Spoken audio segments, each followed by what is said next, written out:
we asked like kind of this question. We said, okay, authoritarianism works on a visceral level. And what do we do to counter this? What do we have to offer in this level?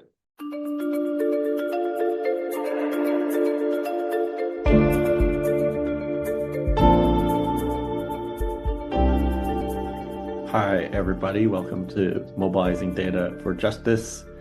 I'm Chris Hurl. I'm here with my co-host Kevin Walby. We're talking to Paul Schweizer from Collective Orangotango today and Börries Nehe from the International Research Group on Authoritarianism and Counter-Strategies. And they have a book that's just out, Beyond Molotovs, a visual handbook of anti-authoritarian strategies. Tell us, first of all, what inspired you to write the book and what's the aim of the book? So the book actually, the idea of the book was actually born like quite some years ago. I think it was in 2019 when we were discussing in the international research group, and especially with one of the co-editors, Aurel, we were discussing that we are discussing a lot about authoritarianism, or however you might call it, like fascism and neo-fascism and Bonapartism and authoritarian neoliberalism and so on. And there's a lot of discussion which are really key, and there was still a lot of discussion needed. But we have very little knowledge about counter strategies, so to say. So what is it that is happening? What of course everybody is asking, what do we do? What is needed? And then we were thinking, okay, but what is actually happening? You know, we know some collectives here and collectives there, and of course we participate actively in different anti-fascist collectives in a way, let's say. And so the idea that we came up with is exactly this question. So in a moment where the liberal center is moving towards the right, there's like kind of a process of like an authoritarian drift, which is not only like neo-Nazi parties or not only like the far right, but which is like really creeping into the very center, so to say, of society. Anti-fascism is something different than the anti-fascism that we grew up with, like the anti-fascism in the 90s or in the 2000s, like at least in Europe and in Germany. It was very key, you know, like to oppose, to do monitor work, to resist against like the far right movements, you know, like more like kind of the hooligan type Nazi groups and so on. That was very key for anti-fascism. But we are in a very different world now, and we have to think about how to organize politically. What do we need to do there? And then based like kind of on the discussions that we were having, we kind of distilled this question of, and it's one question among many others that I think are important to ask, but we asked this question of what do we do with this affective, with this emotional mobilization that authoritarian movements are so good at, you know, this doing kind of this emotionalized politics, especially like kind of this mobilization of resentment and hate, but also of very joyful, playful moments in the far right, you know. So because I think we thought that this is like from many discussions, it's also like in a very important point, because as I said, there's many things that, but when we look at the global scope of authoritarianism, there's many differences. If we look at the political level, you know, like who to hate, what to do, what the political program is, there's many differences. But on this kind of, let's call it emotional, affective level, I think these authoritarian experiences really work kind of in the same way on this level. No? So it made sense for us to take a look at it. So we decided, okay, so we should kind of do something on this, and not in like just academic book with long articles, but how do we grasp the aesthetic dimension? Like if we ask people, what do you do to address this emotional dimension, the emotional appeal of authoritarianism. What can we counter? How can we respond to this? We need to produce something which kind of grasps this dimension, which is not just like 20 pages long text. I mean, it's also legitimate. I agree what Paul just said, the importance of it. But we wanted to do something which is both, which kind of captures this dimension better and which is also more accessible. So this was the moment when we said, I think we should get together with Kollektiv Orangotango. And that was when we approached Paul and Severin and the rest of the crew from Kollektiv Orangotango, who are working on, as I said, art and political activism, to think together, like how we can kind of conceptualize such a thing.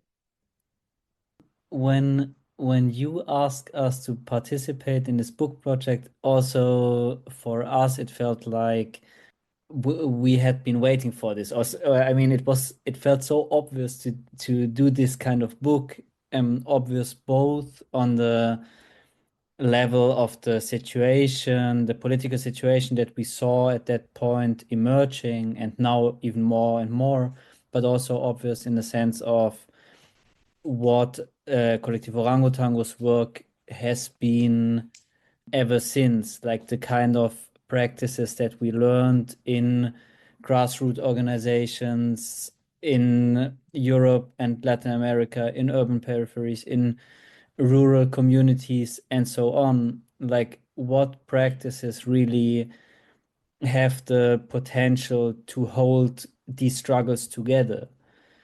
Say, next month, an example that I have been like taught up with, and that is not in a book, the political carnival in Scampia in the periphery of Naples, where the carnival is a moment that brings the neighborhood together and is a moment of political organizing and mobilizing during the last decades, and had such a great potential to politicize people, working class people living in this neighborhood, and yet has not a large visibility at all. And this is why we think like, okay, if the left is in such a messy situation and doesn't manage to mobilize, then we need to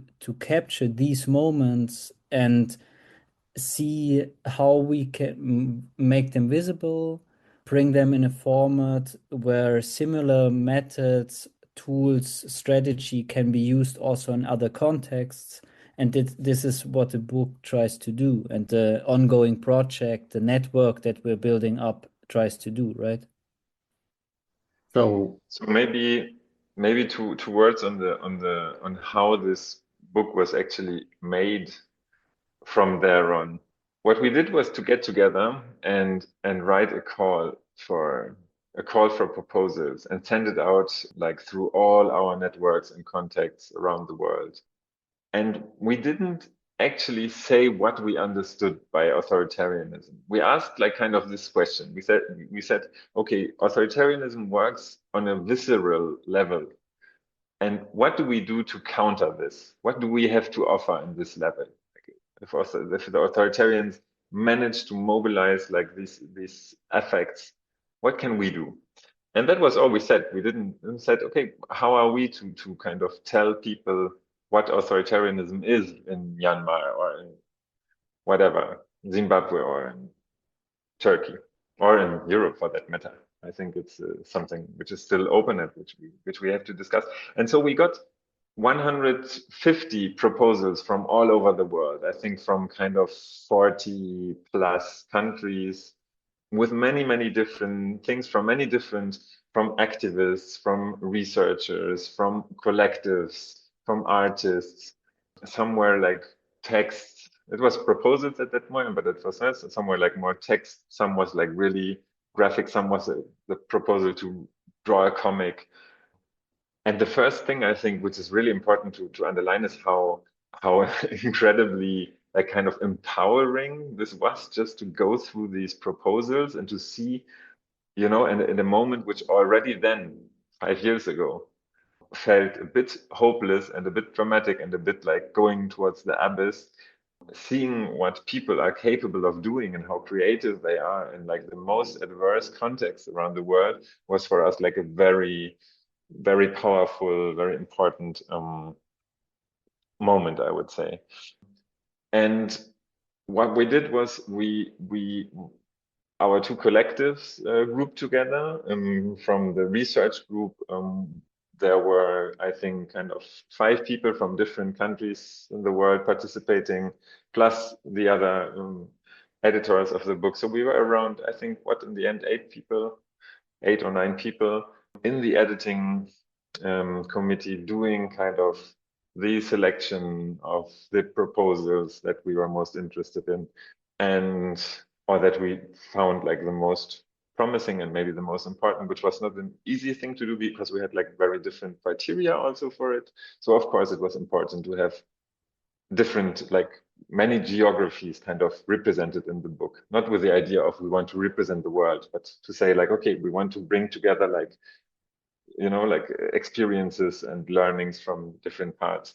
But then there's also the question of what kind of struggles, because our idea was not to do a book about what we maybe traditionally understand as anti-fascism, where, I don't know, like people usually have like kind of this idea of the black bloc Antifa, of the terrible Antifa that Trump is fearing. So, no, we are interested in proposing a different perspective on what anti-fascism, or what we prefer to call anti-authoritarianism, looks like. So we have a lot of feminist struggles. We have ecological struggles. We have anti-racist and anti-colonial struggles and so on. But we were always asking, okay, so why is this anti-authoritarian, and what does this in what ways does this counter the specific authoritarian moment of global capitalism, of global neoliberal capitalism that we are going through at this moment? And so we did this selection of around 40 proposals, identified some kind of blind spots, and asked some people, collectors, and so on around the world to contribute with proposals. And we also asked for comrades and colleagues to read through the contributions and write what we call kind of meta texts, which are a bit more like theoretical texts, which kind of frame the general discussion, which are like also in the book, like as a bit of, a more theoretical way of dealing with this.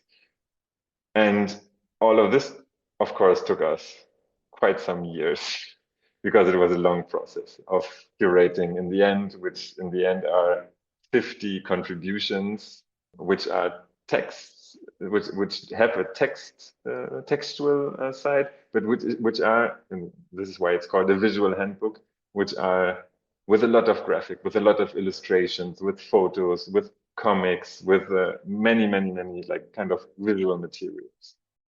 So maybe this would be a good point to transition into talking about some of the groups that were involved in the book and the work that they're doing in countering authoritarianism. Can you provide some examples of the kind of work people are doing in different parts of the world?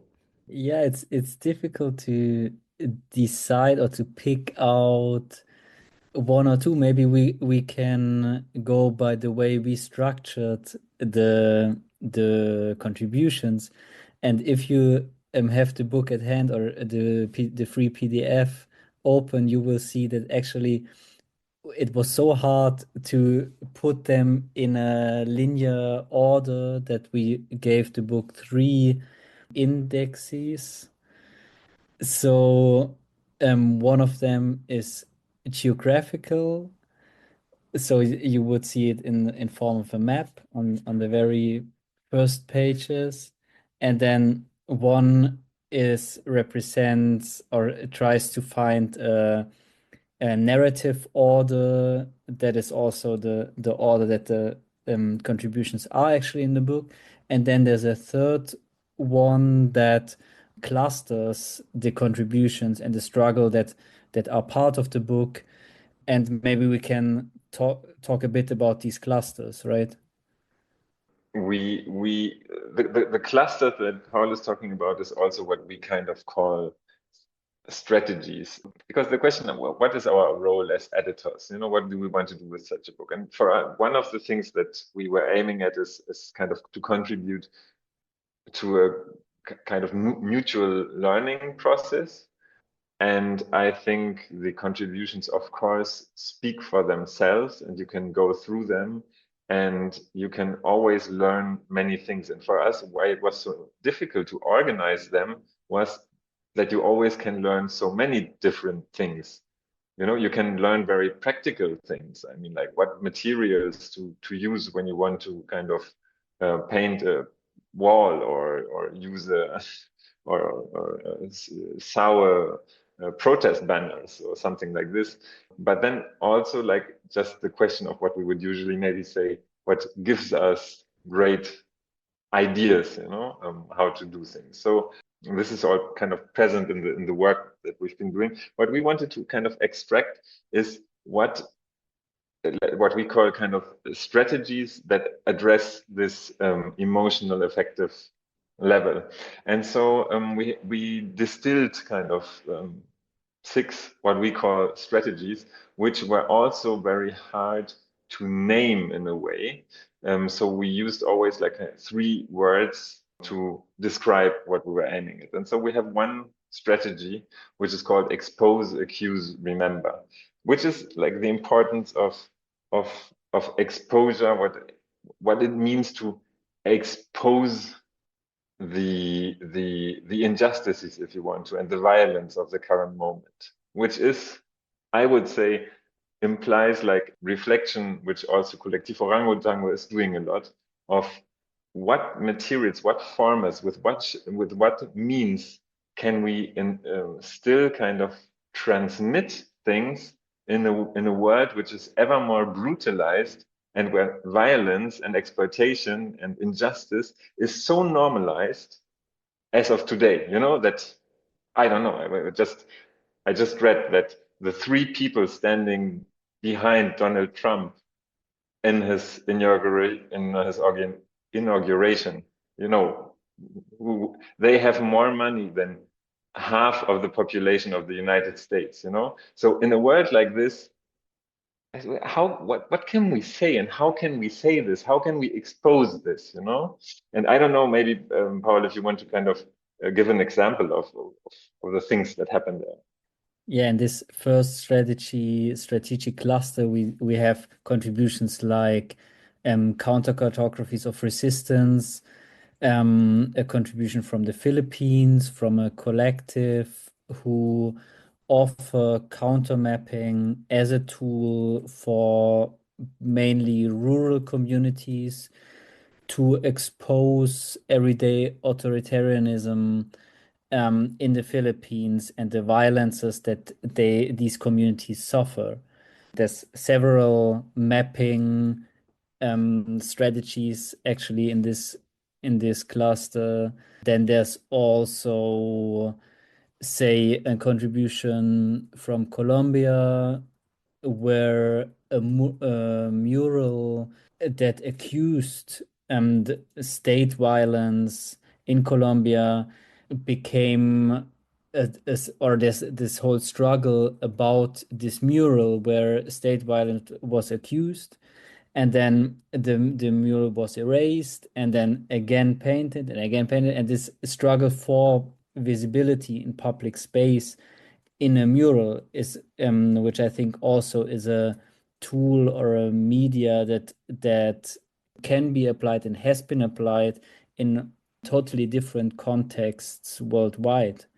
And there's also more personal or individual actions of art using drawing and painting to accuse, but also to, on an individual level, to kind of cope with the violence, for example, in Kurdistan, in the ongoing war in Kurdistan, in the contribution imagining Kurdistan drawing as an act of conscience, but also in a contribution that is from Gertrude Malizeni that is working her mother's story of violence that her mother suffered and of resistance worked and in a piece of art.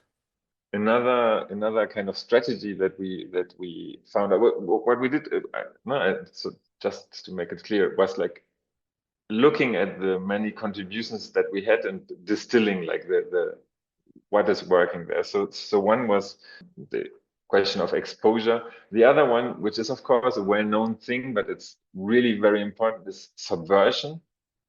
What does it mean to subvert? We call this a subvert, hijack, divert. And I think what is important there is on this kind of aesthetic dimension is the idea that like violence and repression, what we usually call authoritarian, but violence and repression have a communicative dimension always. There's like something which is communicated through it, and which this is also so important why kind of artistic interventions there can be so incredibly subversive to it. Just to give you one example, which I like a lot, from Mexico City. So just before the 8th of March feminist marches, there was like a lot of discourse going on about like the feminazis, like the terrible feminists, militant, violent feminists who are coming and who will destroy our national monuments and who will attack the presidential palace and so on. So the government built like massive metal walls, like kind of, I don't know, 3 meters high around the presidential palace and also like around monuments all around the city. So what do you do as a feminist movement when this is happening? And the answer was not, okay, we'll charge against this wall and try to tear it down. The women from all over the city went there and painted the wall and painted and used it as a wall to remember the women killed, like the femicides, like to remember the women killed, to remember the women who suffered sexualized aggression, to expose the messages, to put flowers and so on and so forth. And so within a day and a night, this wall was converted into an enormous kind of communicative medium in a way, giving it a complete different meaning, and from something which was supposed to communicate strength and violence and repression and telling like these women like what their space in society is, they transformed it into a medium of communication among them and between them and kind of the rest of the world, So this is like subversion, I'd say. It really is the best and a very beautiful way at looking at why this is still such an important thing to discuss. Example that I think is so impressive is the one in the chapter Orthodox Vaginal Control, or How to Steal and Sabotage a Pro-Life Action, where Russian activists managed to hijack basically a meeting of this ultra-Orthodox group that communicated that they would rent a boat and move on a boat on the river, and sent out a completely absurd statement to the press and everything in the name of this ultra-Orthodox group, and went out on a boat and with like absurd costumes and so on, and managed to like play them on a very visible public level, and probably had fun while doing it, and made a lot of people laugh in a moment where this was still possible. And then they tell us that, of course, nowadays this kind of action would not have been possible in the same way in Russia. So that's the bitter part of it. But I think we still need to go on, find ways to laugh about authoritarianism and fascist groups and so on. Which is actually an important point that Paul is just bringing up. We are also looking, we don't have like a fixed scale. We are looking at some initiatives, which is like Paul mentioned it, like one artist drawing one image and expressing something. We have like these small, whatever, 5 people, more or less spontaneous group who decide like against some injustice to do an intervention. And then we have also very massive movements like the feminist strike in Poland, or the feminist strike in Argentina and in other countries, Mexico I was just talking about, and looking at the importance of kind of this affective dimension there, I think this is just important to underline, and also that we are looking at, of course, quite some experiences which, in terms of how we usually kind of look at politics, weren't successful. Like we're looking at the Hong Kong resistance in Hong Kong against the harsh laws there, and then it was not successful. You can look at many of these contributions and say, like, were they really, did they achieve what they had proposed to do? And we're arguing there that it is very important to look at all the other things that happen in the movement and the seeds that are kind of planted there, and that we always, and this, I mean, the tragic story of the left, of course, in general, of leftist politics, but like it is, of course, like an accumulation of, what's it called, like not of successes, Failures. Of failures. Thank Yeah. you. There is, of course, like a tragic succession of failures in the end, but I think it's also like a process of growth and of learning and of making things better. And we see how ideas and strategies and knowledges travel through moments of time and through these movements. So what apparently might have had no success, might have failed, I think what we are interested in these movements is like kind of the potentiality that these movements and these practices also have. Even if they fail, there is a potentiality from which we have to kind of think about what our vision or what our utopian horizon, in a way, is like. So many of these strategies we are talking about have different, like they are not only like part of one of these strategies, they always like they resist and subvert, but they also always open kind of moments, like kind of visions of how things could be different. And I think this is also like what we call, like they carry within them kind of a utopian energy, in a way, no? Like how society could look differently. And I think this is very, very important as well. This is also very important in especially like in this another, like our third kind of category that we are having, which is what I'd call kind of appropriation and visibilization. In the book, we call it disrupt, retake, transfigure. What is very key there is kind of to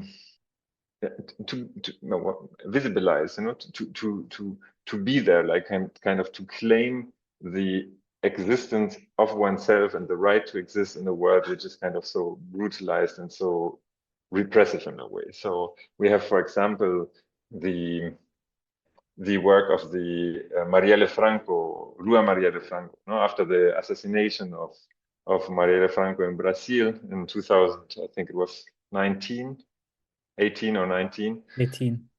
18. There was like the initiative to rename streets as Rua Marielle Franco, to kind of remember not the assassination, but like the politics and the things that Marielle stands for.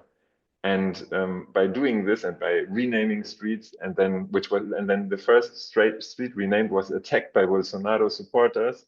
The sign was destroyed, and then the movement decided to put it up on the internet so everybody could just print it. And then there was like in hundreds of cities around the world, there was Rua Marielle Franco signs printed, streets renamed, and things happening around kind of this happenings of renaming the street. So there was like a kind of a visibilization of queer folks, of racialized folks, of leftist politics, and so on, you know, and a like very strong standing of retaking public space, which is kind of commodified in a very, very authoritarian way, ever more authoritarian way, I would say.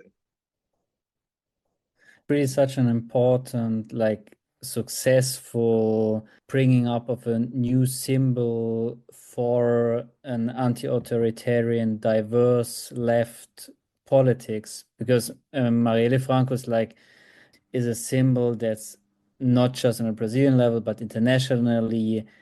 It's almost like Che Guevara was back then, you know, on the Marielle Franco t-shirt is such an important symbol, but it's not a macho with a gun this time, but it's a black, queer, favelada woman.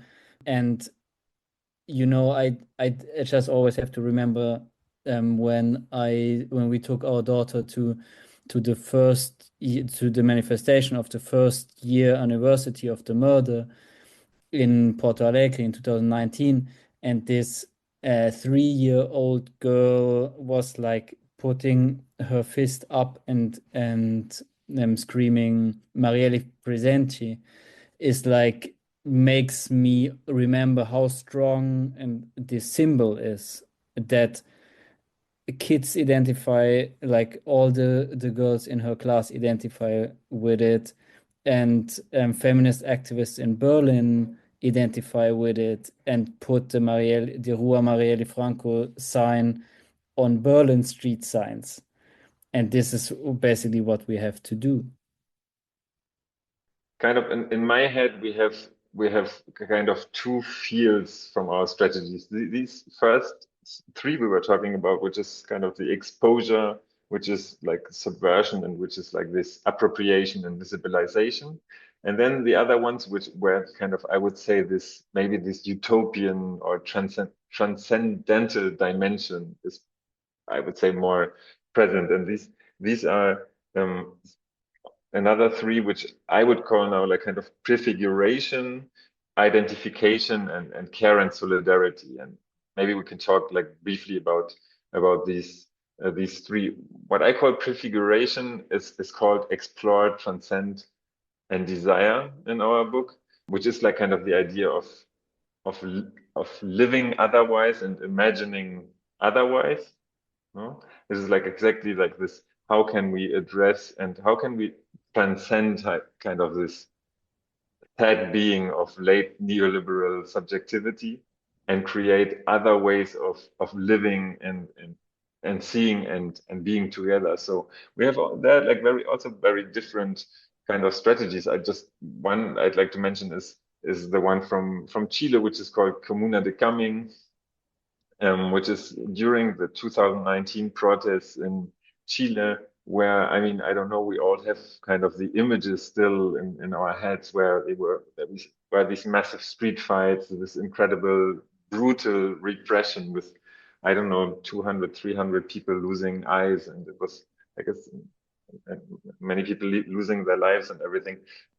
The contribution there doesn't focus on this. The contribution focuses on the liberated space of what it meant to like create community in a neighborhood. And this is a very beautiful and very artistic and very creative thing, where in this moment it was possible to not only imagine, but to actually build another world possible on a very small scale, of course. And there's like a very beautiful quote in this text, which I think it says something like, "What did we win? We won the possibility to think of our street as a beauty salon." and everything. And they renamed all the plazas, and the neighbors were organizing together, and what it meant to like have like this moment of concrete solidarity and of organizing very practical everyday things and of organizing like kind of political.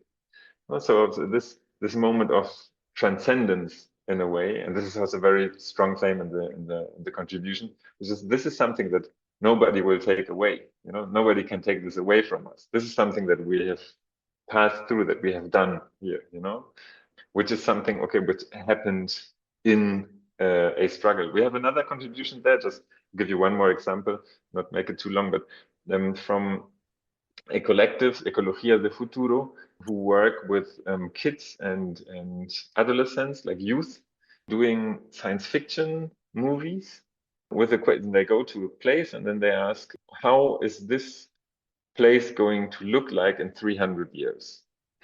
So you say, okay, what does this have to do with authoritarianism? Just very briefly, I think it has a lot to do with kind of capitalist realism and the impossibility of imagining a future. This idea, and this is actually also quoted in this text, like that it's easier to imagine the end of the world than the end of capitalism. I think this is today more true than ever. No, so I also have kids, and if I talk to them and about how dystopian their way of seeing the future is, it's like a terrible thing. So reclaiming the right to imagine future times, to kind of reappropriate the future, especially for 15-year-old, is, I think, like a really very subversive, very central thing to do. I might mention, or I don't know, Paul, if you want to step in for, if not, I would mention the next. Yeah. Go. The fifth is called Sense, Convey, Assemble. I would kind of call it now. I would call it like no, not now. Like for the use, I'm saying it now. I would call it kind of resonance and identification. It's a lot about like shared symbols and shared languages, which is like the way of, in a neoliberal, atomized, individualized society. What strategies do we have to kind of identify, not an identification. It's not identity. It's not like kind of fixed identity. It's like, what language do we speak to kind of identify as one? I think this and this idea from Hartmut Rosa, maybe, I don't know if you know him, like the idea of resonance. What do we create? What do we do? What do we need to resonate? To not just have like a shared aim, like we want to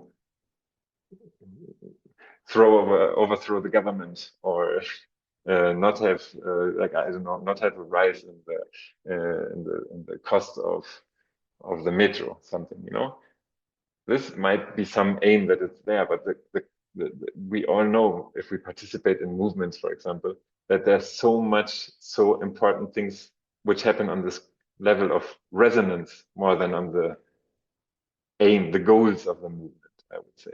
I don't know, Paul, maybe you want to give some example from that field.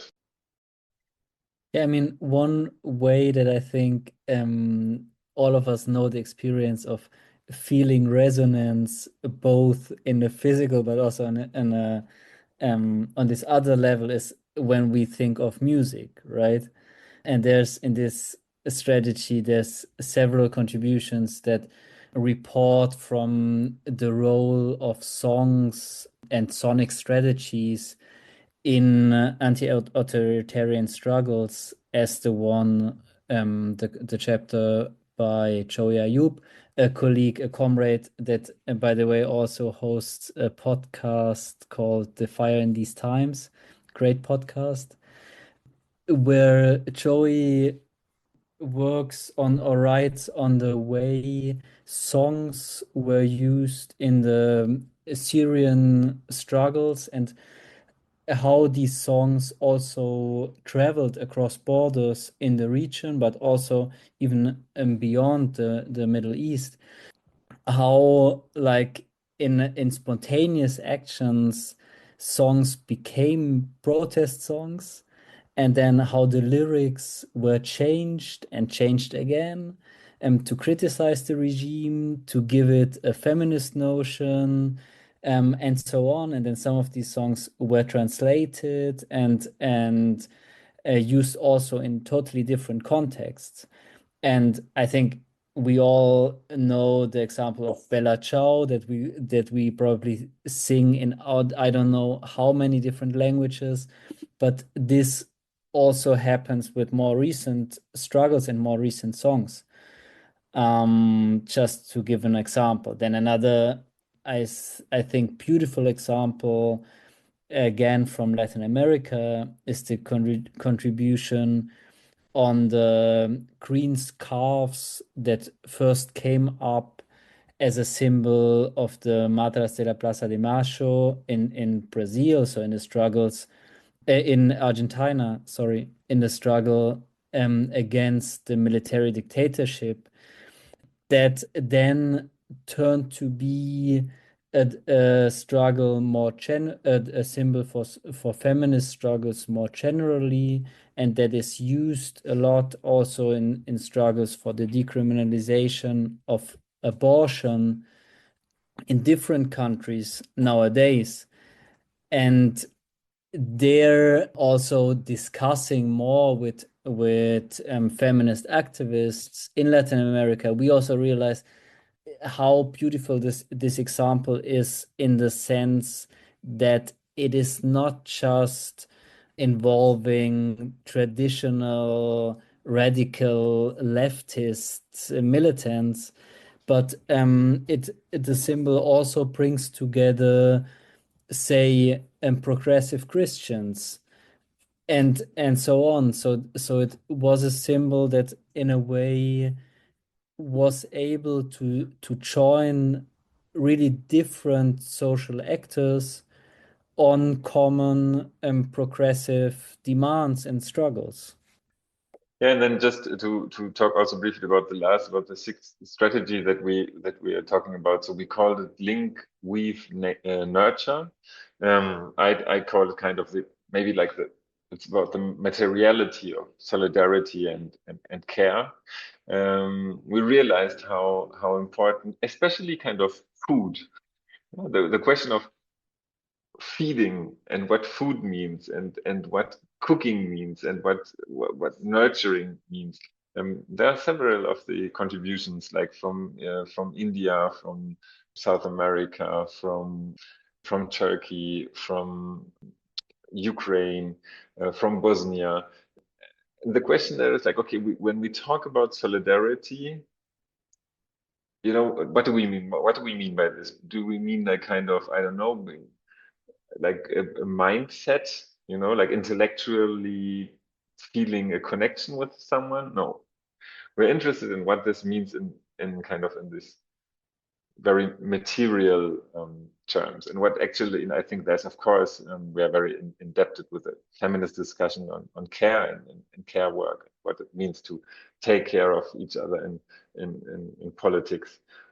So basically, this is what we are addressing there, and I think it is also very key for thinking anti-authoritarian politics, because, well, for one, I would say what in Spanish is called what the política de necesidades vitales, like the politics of the daily necessities in a way. It's I think like to eat well or to be taken care of and so on is something that the authoritarian neoliberal options we are seeing will not be able to resolve. We will have like a lot more misery. We will have like a lot more poverty. We will have a lot more precarization. And what I'm hearing, for instance, from Argentina, just one example, is how important kind of these public soup kitchens are as a space for getting together and for rethinking society and politics in a way. And I think the strategies we're looking at there address this, and address not only kind of the cooking part, but what it also, and the feeding and the nurturing and the weaving part and the sewing part, but what happens there on an affective level, I'd say. Or to take another example that applies this strategy, there's our friends from Cerveja Territorios, from Porto Alegre that produce craft beer in the periphery of Porto Alegre and label the beer with symbols of different social movements, struggles, indigenous struggles, black movement, urban movement, all kinds of different struggles, and then sell the beer and bring the financial solidarity. So a part of the incomes from the beer go directly to the movement, but at the same time promote the symbol of these struggles, and then at the same time place these symbols and place this solidarity, of course, in the joyful moment of having a beer together. And this is, I think, exactly what Börries mentioned, the necessity to bring these levels of our strategies together, to nurture ourselves, to enjoy ourselves, to apply solidarity on a financial, on a material, on a symbolic, and all of these levels. I think that was our fast ride through the book, and we could go on talk about the contributions forever. But you can, of course, also just download the free ebook at the publisher's website and read through it yourself. Yeah, thanks, guys. It's an incredible book, and I really appreciate how joyful it is, especially at this kind of moment, when everything seems so tough and hard to process. So it's really inspiring. I guess maybe a good way to wrap up is now that this book is out, can you talk to us about your next steps with it? And you mentioned in the beginning, like that you see this as not just a book, but as a way of building community. So how are you kind of using the book to kind of move people and build connections, and where are you going with it in the future? One step before answering your question, I think but it is part of the answer, is at least for me, I'm kind of realizing what is happening with the book, which is not what we necessarily kind of were our major aims before doing this. And just because you mentioned how dark this period is, the sheer idea of discussing what hope means in such hopeless times is becoming like really very crucial, I would say, like for the reception of the book and for the discussions what we are having. And I think this is very key, and I think this is why I also would suggest that this is part of the answer of where we are looking at. We're looking at an abyss. We're looking at very dark times, and we need hope in the sense of Gramsci's optimism of the will, I would say, like I think it's absolutely fair and it's even necessary to be depressed individually or depressed with your loved ones or with whoever you want to be depressed with, but politically we shouldn't be depressed. I think what is really needed in this moment of general crisis is we need to kind of look forward, but not in a naive way. And so I think the question for us is becoming very important, and this is also the work of the book, is okay, we're looking at hope not as an abstract idea, but as a collective praxis. It is like hope not as wishful thinking, but as something which is kind of collectively crafted, a radical imagination which has like actual social collective practices. And the reception of the book has been part of the reception. I think this part is very important. I was just like a couple of days ago, got like an invitation from comrades from Eastern Germany, where like the really neo-fascist groups and parties have basically completely taken over public space and the youth centers and like social life in a way. like in a way that for me is, I can only imagine, like talking from Berlin, where we still have very different coordinates.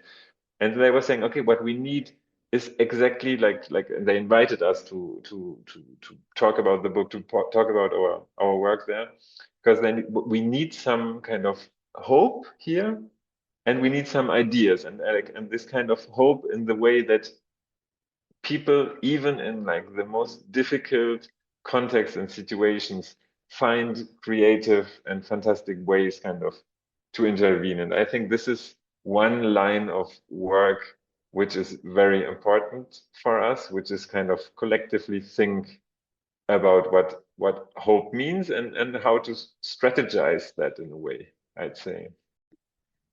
And then to answer your question on a more practical basis, one thing that we're working with now, and that we would love to see the project evolve more, and to have more comrades from all over participate in the project, is the exhibition and the events that we want to turn Beyond Molotovs useful for.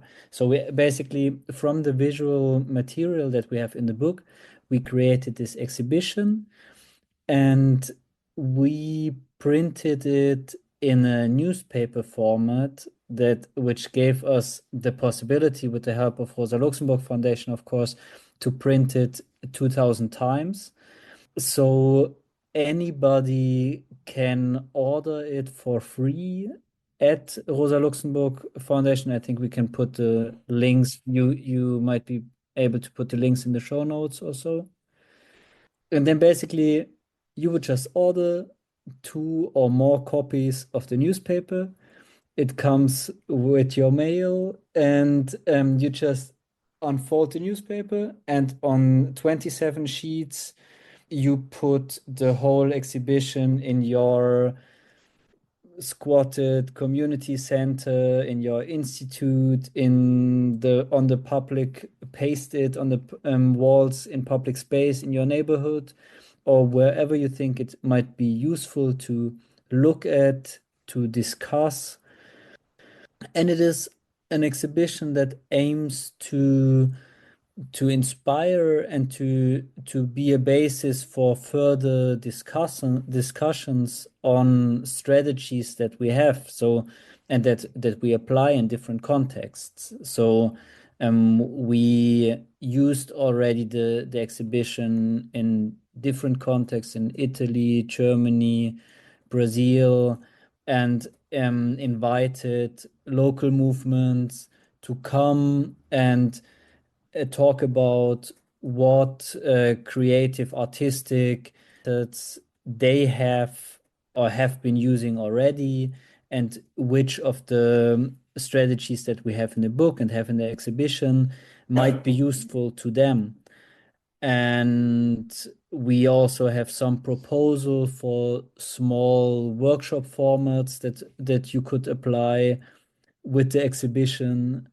You can find all of this linked. Also, the link is in the exhibition, or we can put it in the show notes too.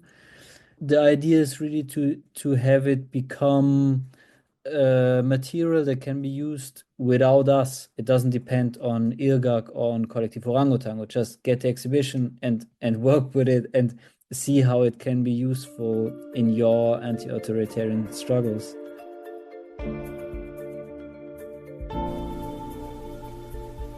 Mobilizing Data for Justice is a podcast by the Data Justice Hub at Concordia University and the University of Winnipeg, in partnership with Harbinger Media and with funding from the Social Sciences and Humanities Research Council of Canada.